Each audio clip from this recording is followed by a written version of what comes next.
AI is going to disrupt every single industry, including real estate. How that disrupts real estate, I have some ideas, but I don't know if any of us can actually predict the extent of how disruptive artificial intelligence is really going to be. Yeah, well, I mean, in my world, I think about what is AI, what is it doing now? I think that right now it's starting to attack processes and sort of like lower human behavior or actions or tasks. And so we're already seeing that, right? But we don't understand. I mean, AI is a platform. You look at iOS as a platform. They built a lot of apps on top of iOS. Same thing with electricity. It's a platform. So what's built on top of it, we can't predict. So I do think that it could make our jobs of, say, finding deals or negotiating or running due diligence or those kinds of things. I could see different applications making it easier and more efficient and faster. But I still think that AI is going to have a really hard time attacking real estate because so much is not available to AI. Not yet. I think you fail to see how quickly AI is growing and it's learning and it's smarter than humans. And it's going to take over industries like we've never, ever seen before. So yes, that's if people use them and feed the machine. So for example, there's a lot of sellers that have their receipts in a shoebox. They're not online. They don't have, right? So in other words, especially for mobile home parks, which I think that real estate will it will still be an imperfect market because you've got to have data into the machine. Unless AI is going into their home, downloading those receipts, taking pictures, scanning all of those things, there's got to be the human connection between physical and digital. And a lot of folks right now that own properties their properties are not in the system. They're not even banked, some of them, hardly. I think it impacts it in a very different way. In a very, very different way. Like when AI, and now some of this, like I could talk about AI for forever, and I'm by no means an expert at all. We still think Gabe might be a robot. We're still trying to figure that out. Are you I'm still trying to figure out if we live in base reality or not. Yeah. Yeah. All right. I know you've been working on that some one for a late while. night beer discussions and late night gimlet discussions. Like, are you a prompt? Are you a prompt? Yeah. But look. Well, so every technological advance in our lifetime, and before our lifetime, people have been afraid like this would take away jobs, this will take away jobs. And every technological advance has actually helped create different jobs and new jobs and a different type of workforce and oftentimes higher paid jobs. I think the difference with AI is actually smarter than humans and it can learn from itself. And I do believe in the real estate world that AI, as it starts to connect with robotics, we will see some crazy shit. Like right now, people will say, yeah, but you still need a plumber to do this, and you need an electrician to do this, and you need builders to do these things and hammer a nail. That's true right now. But the exponential growth of technology and the way that AI is learning from itself, it will be so advanced, it will be unrecognizable what it does to the real estate world. And I do think AI combined with robotics will change how everything is built, everything is created, everything, and yeah, that could be a year from now, that could be 10 years from now, but it's going to have an impact. I mean, when I look at AI, I can see how, and this, again, I don't have a clue. Like I'm trying to figure this out with everybody else. But I can see how like lawyers or attorneys or accountants or bookkeepers could be threatened in the short term. I can sort of fathom that. I'm like, okay, their processes could be, put into an AI machine that learns it, gets it, and it performs it better than they can and faster than they can and cheaper. We're already seeing that. I think I have a hard time with some of the other rudimentary tasks like plumbing and roofing and property maintenance and those kinds of things. I'm not saying it's not impossible, but if we do go there and we say, look, it's going to take over everything, I'm curious, like, how does that affect us as real estate investors, what we do every day? I mean, we find under-optimized properties. We find these properties that have upside. We go make them better. Like, how does that affect us? Sorry, Trav, what's... I think it's going to be it's going to be a time continuum. I have a friend whose uncle just has been with Oracle for 30 years and just got let go, because they're bringing an AI team and they're replacing he's a software developer. All that's getting replaced with AI. And I think the number one goal, obviously, is they're going to save money.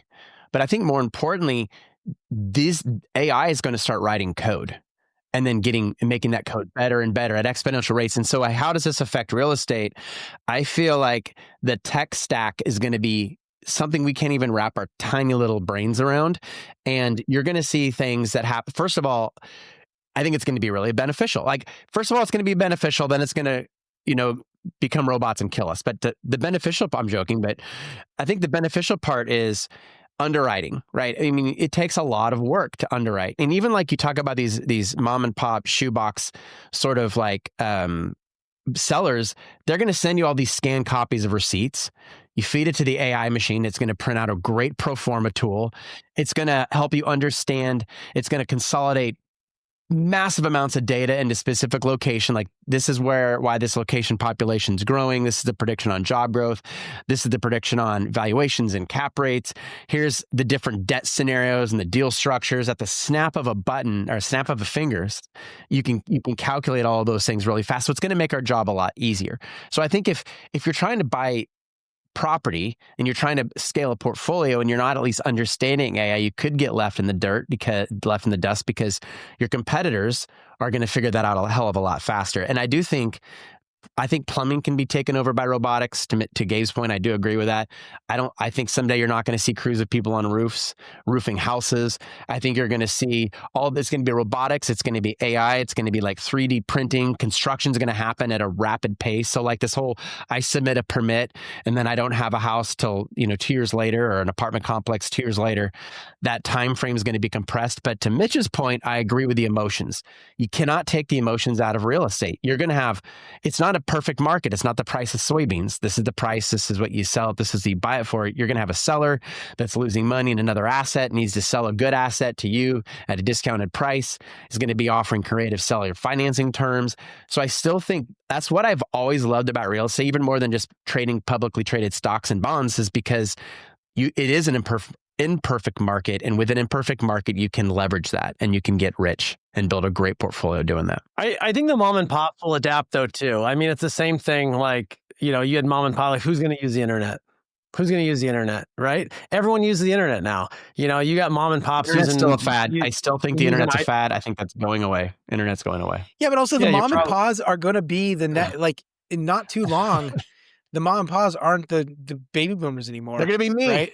They're going to be, but honestly, they're going to be Travis, and he's tech forward.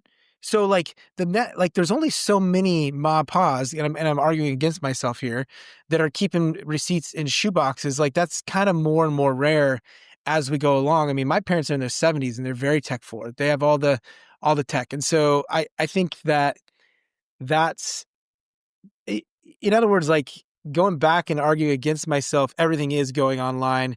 Online being that the information is accessible. And if it's accessible, then AI can digest and can, create their algorithms and come up with answers. So, but the other thing too is, what's scary about AI and real estate is every single time you add this efficiency and you make it better and you start to take these massive boxes of data, you make the market more and more perfect. It makes it perfect. And we don't like that because we want an imperfect market, because that's where deals happen. We can find amazing deals and then we can bring them, we always say wholesale or retail. We find this deal, everything's in the shoebox, and then we bring it to retail, we put it all online, we clean it up, QuickBooks, the whole thing. I think that it's going to make it more and more perfect, and there's going to be less deals because of AI. It makes me think about a few things. Like, one, I don't know that I'll ever stop believing. Now, I do question my own beliefs often because I want to make sure that I still hold the same beliefs, but oftentimes I, change my mind if I get more knowledge or more information in a certain subject. That said, up to this point, I've always believed and still believe, like, those that own assets, for us, it's mostly real estate heavy, cash flowing real estate assets, will be in a better position, right? The generations before us, generations after us, will always be in a better position because they own cash flow real estate, because we own assets that put money in our pockets. I think one thing that could be a big disruptor in AI that's not talked about enough, if AI truly does take over the workforce and people are not needing to work, then I do see the government implementing some kind of universal pay, right? And I think that could impact values, real estate prices, rent. I don't know what, some kind of universal pay would do to a real estate market. A country with 35 million people in it, that's going to have some kind of impact. And, what that does to prices, values, rent, I'm not sure, but it'll have a huge impact, like something we've never seen before. I do believe that. Well, like I said, you can be plugged into the matrix, but you still need a roof over your head. You need a place to live while you're, in virtual reality or whatever the hell it is you're doing. But what does the government? What does the government do and step in, Travis? And I'm not saying I'm for or against like a universal basic income, because I think there's a lot of reason not to have it. But if we truly get rid of the workforce, and something like that gets implemented, what does that do to prices and rents? And that's a good question. I think that, I think Mitch mentioned this on the last podcast, that I think there's going to be a lot of even more consolidation of wealth when you continue to print money. Okay, there's going to be more consolidation of wealth. The haves are going to become more of the haves, right? I think AI is going to make people wealthier than we can possibly ever imagine, right? And I think that there's going to be a lot of jobs displaced. I think some people are going to make a ton of money in AI. They're going to learn how to leverage it, harness it. But I think UBI is, I personally think UBI is going to happen, because I feel like this country is sort of moving more and more towards socialism, and the government is being expected more and more to just I need help. I'm not making money. You need to pay me money. And so then there's going to be more printing of cash, right? Unless the government can somehow also leverage the profits off of AI to fund its operations, because that money's got to come somewhere. And if it doesn't, you're printing money, you print money, the cost continues to go up, right? Costs continue to go up. And then we're all fucked, because eventually it's like dead in the system is like plaque in the arteries. The financial systems freeze up, and then we all die. Then the robots come out and kill us. Well, I mean, does it turn into this thing where it's like UBI, you think about it, it's just a big funnel of it. So in other words, it's a redistribution of the funds. So everybody's given 10 grand per month or 5 grand per month or whatever that is.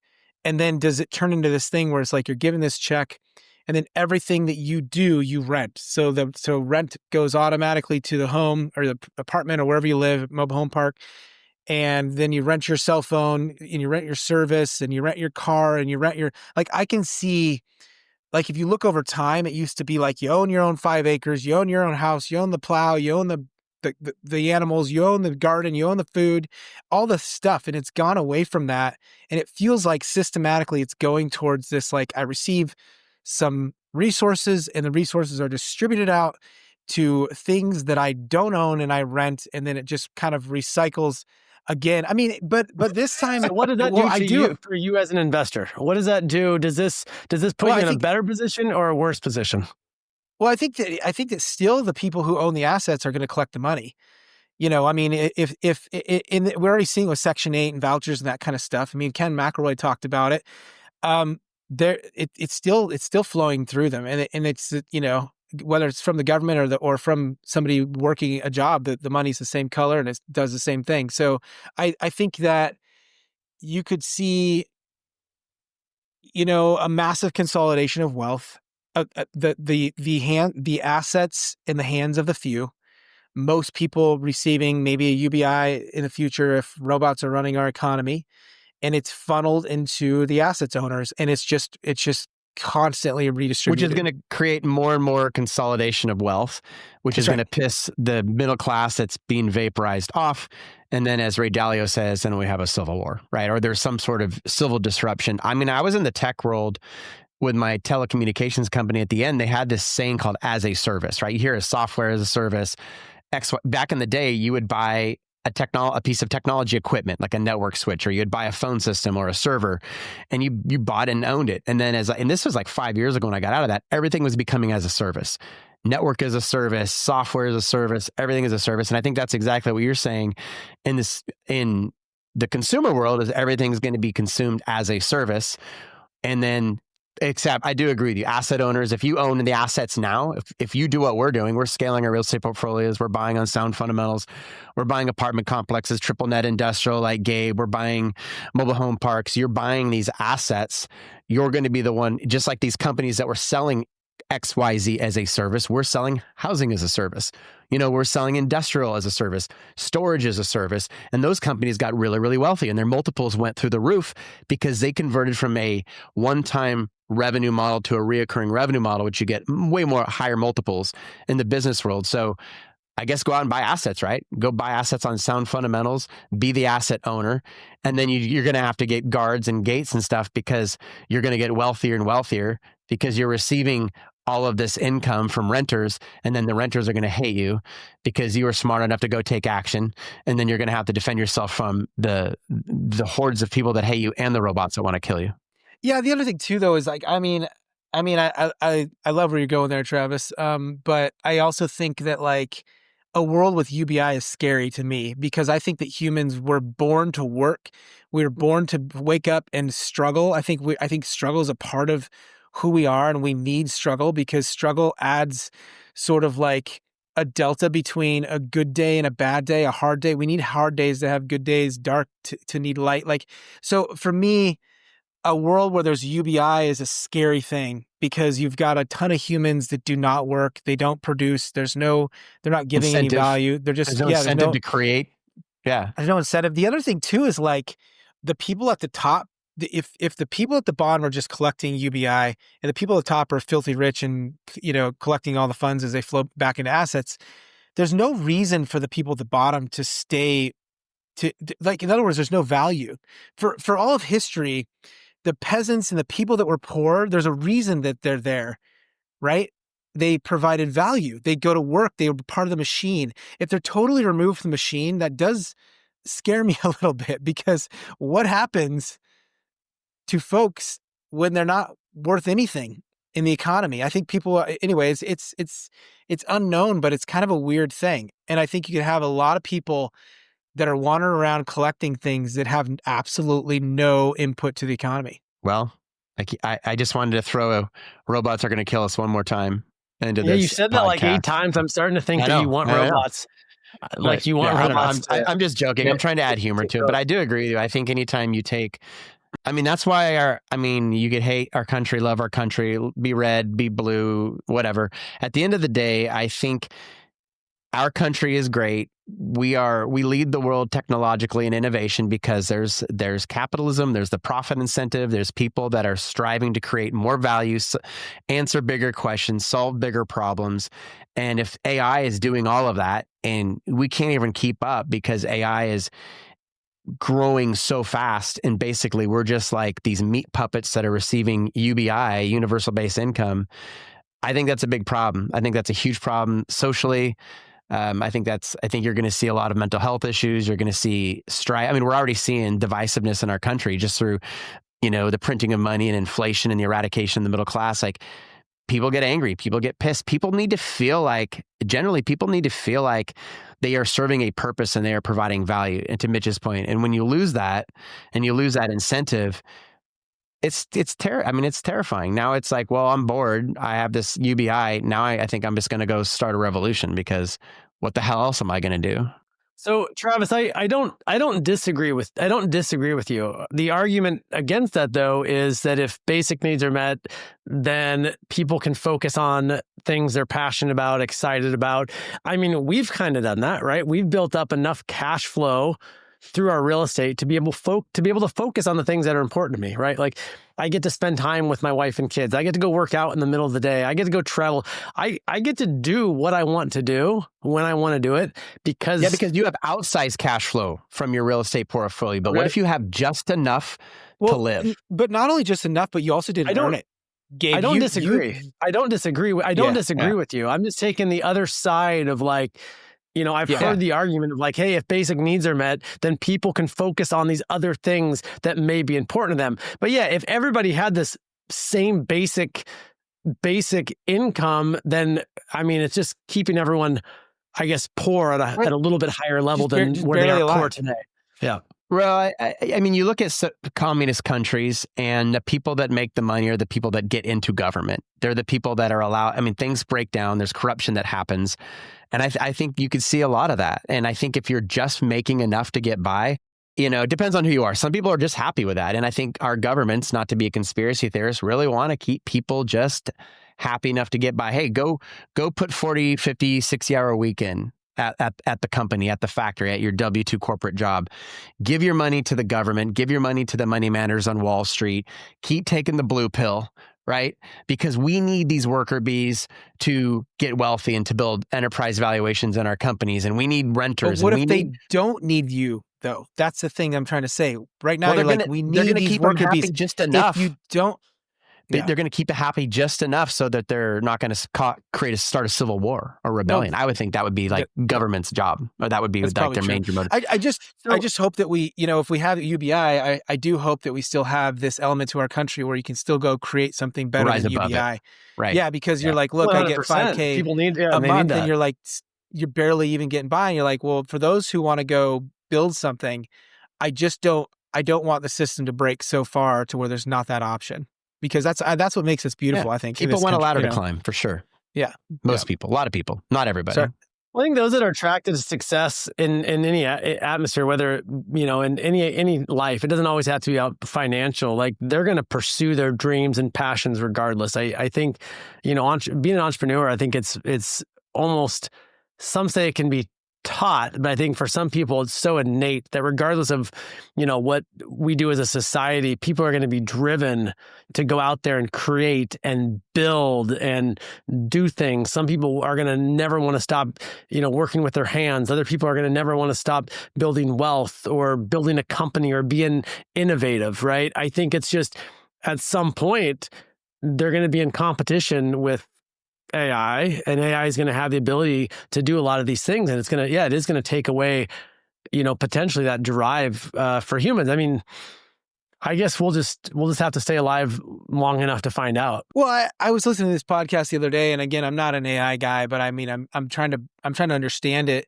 This guy said, look, like, humans need a purpose, and whether that's playing the guitar and writing a song, or a piece of art, or building a business, or whatever, starting a rebellion. Yeah, right. So whatever it is, though, people need a purpose. And he's like, what if we live in a place? What happens when we live in a place where anything you try to do or become better at, AI is better than you already? You can never be as good as AI. And I think that's interesting, because for so long, we've all tried to pick a craft and perfect it. But the day you walk into that craft, AI does it better. Whether you're an artist or an accountant or a lawyer or whatever you do today, that creates a very strange world, I feel like. And then we're just hobbyists, No, I agree. It's already happening. And I think at the end of the day, I do still believe that buying and holding cash flow real estate is going to put us in a better position regardless of what technological changes come of AI. I'm curious today, where technology is at today, are you guys using AI in your businesses in any way at all? A little bit. I mean, we should probably be doing a lot more, but we have a boutique private equity company. We partner with a small group of people with capital. We're buying 2 to 3 assets a year. We're not in a hurry. We're not in this like grow. We're enjoying time freedom. We're in Mitch's.